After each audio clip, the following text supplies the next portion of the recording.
Hi, it's Kev from Rainbow Builders here. I've just pulled over.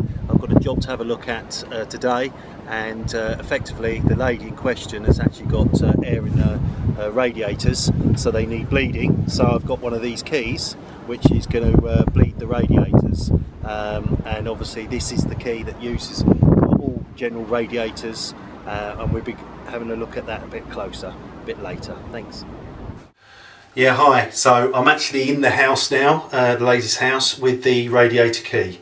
So what I want to do is obviously I'm going to bleed the radiator.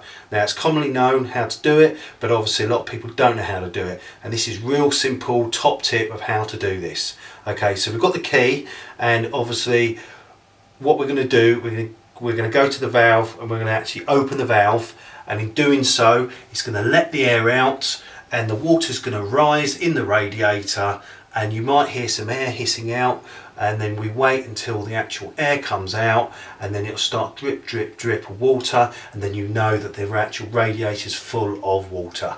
So that's a perfect way to identify it. So we're going to do that now.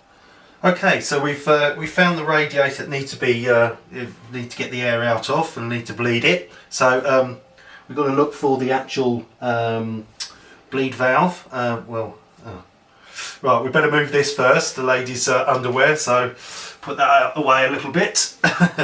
Right, so we've got the key here, and we've got this particular radiator, we've got it at the back. So we have the radiator valve open as fast as we can go, and we can hear the actual air escaping. Now that air will keep escaping until the water rises and pushes, the water's pushing it out, pushing it out, and then it'll start dripping at the top here.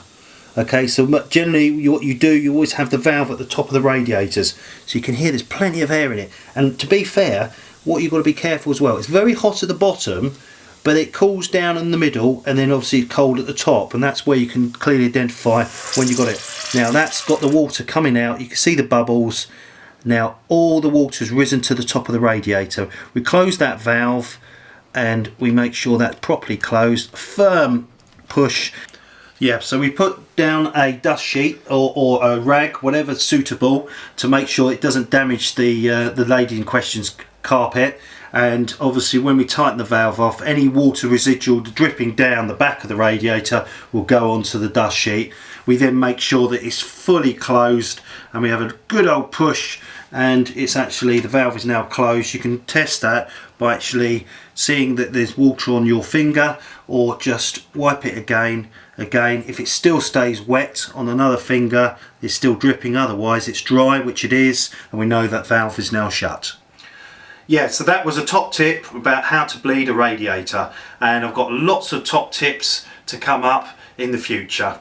Thanks very much. My name's Kev from Rainbow Builders. Take care, look after yourself.